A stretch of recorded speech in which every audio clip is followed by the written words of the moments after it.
This isn't just a gangster tale, it's the story of a man who built an empire from behind the bars. Necati Arabaci turned a biker club into a Europe-wide cartel, dealing in power, fear, and loyalty. Feared by rivals, worshipped by followers, the question remains, how did he conquer Europe from a prison cell? The making of Neco, from bouncer to brothel king. Every king needs a kingdom, and every king starts in the shadows. Necati Arabaci, born February 14, 1972, in Cologne, West Germany, is the son of Turkish immigrants, his beginnings rooted in the gritty, post-war European underworld. In the 1990s, Arabaci cut his teeth not on a motorcycle, but as a bouncer in Cologne's notoriously rough nightclub scene, the Kölner Ring. He learned the trade of intimidation, muscle, and silent backroom deals. His influence wasn't loud, it was whispered.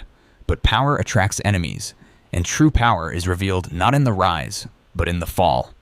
The fall. Arrest, plot, and the power of a mistranslation. In 2002, the net closed. German authorities moved, arresting Arabaci on a terrifying array of charges: pimping, human trafficking, assault, extortion, weapons violations, and racketeering. During his 2004 trial, Arabaci confessed and was sentenced to 9 years in prison. For most, this would be the end of the line. For Neco, it was just a new office, the prison office. Inside those cold concrete walls, Arabaci didn't fade, he plotted. Wiretaps and bugged visiting rooms captured schemes that shocked the German justice system. The most audacious? He allegedly tried to hire an Albanian contract killer to eliminate the prosecutor in his own case, Jürgen Botzum. The law had tried to cage him, and he retaliated with an attempted assassination order. Then came the twist, the legal twist. German authorities sought him as an extremely dangerous offender to keep him locked up even after his 9-year term. But in a stunning, almost unbelievable twist, translation errors in the wiretap transcripts saved him. He was cleared of the most serious additional charges. And then, in 2007, after serving just a fraction of his sentence, Arabaci was deported to Turkey. Germany imposed a simple, ironclad condition: he must never return. The prosecutor he had targeted, Jürgen Botzum, was forced to leave Germany entirely, citing safety concerns. It looked like the fall of a king. It was only the opening to an even greater rise. Rise from exile. Great empires are resilient, and the true king can rule from any corner of the globe. From Turkey's shores, Neco re-emerged, not as a retired gangster, but as a recharged force within the Hells Angels global machine. In 2010, he reportedly attended a summit of Hells Angels leadership in Izmir, Turkey, and was appointed president of Hells Angels MC Nomads Turkey. The Nomads designation is key.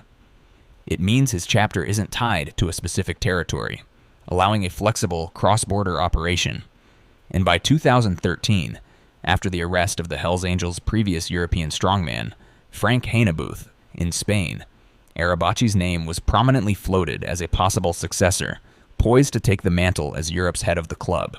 From Turkey, a country that does not extradite its own citizens to EU states, Arabaci allegedly directed operations deep into the heart of Europe, bypassing international law using legal nationalism. He controlled logistics, money, influence, and the expansion of the Hells Angels brand across borders, a truly borderless criminal enterprise. Wanted, but untouchable. With this renewed power came heightened scrutiny. In 2015, Spanish authorities issued a Europe-wide arrest warrant for Arabaci. The charges were comprehensive: membership in a criminal organization, extortion, drug trafficking, and involvement in brothels. But the legal wall held fast. Turkey's refusal to extradite its citizens turned the country into a virtual immunity zone.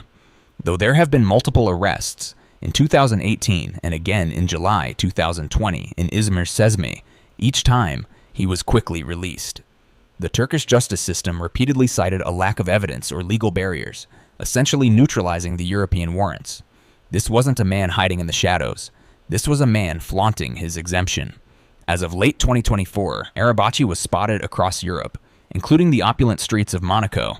His lifestyle, captured in viral videos on social media, showcased power, flashy cars, high society connections, and an aura of untouchability.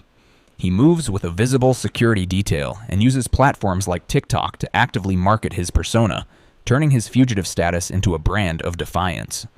Law enforcement called him a phantom, always one step ahead, hiding behind a legal wall while commanding his empire remotely. The brutality behind the title. Why is he called the most brutal?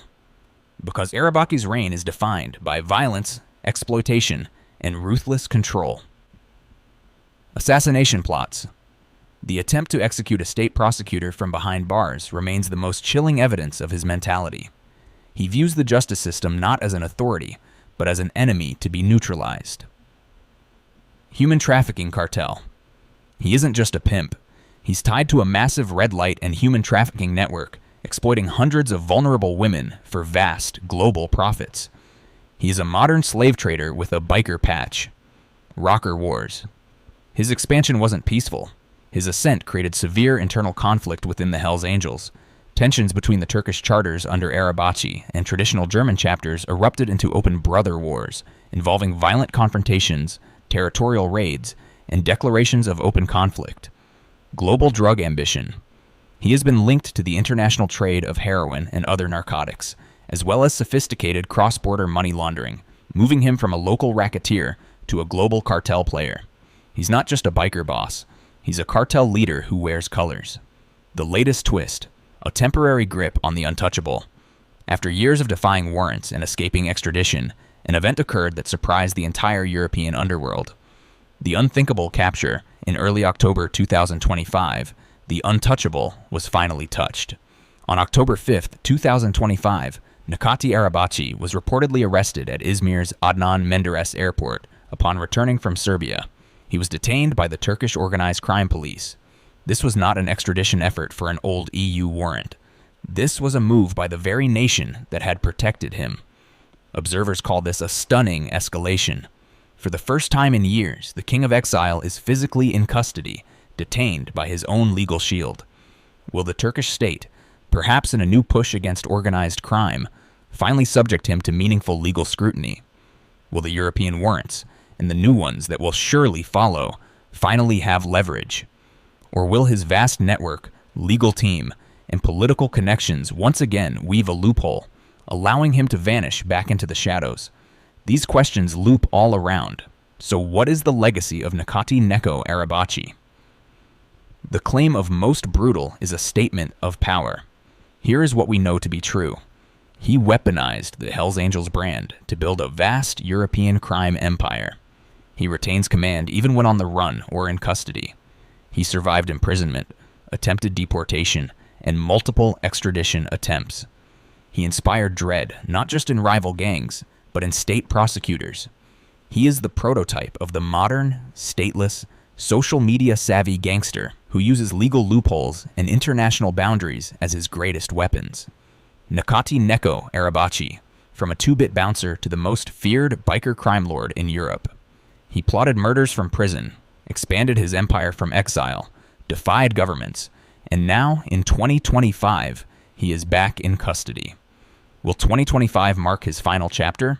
Or is this merely another act in a decades-long saga of power, violence, and shadows, a test the Godfather of Cologne is fully expected to pass? Thank you for watching. If you want to dig deeper into the world of outlaw bikers, mafia networks, or criminal legends who command empires from behind bars, hit that like, subscribe, and tell me in the comments, which underworld figure should I profile next?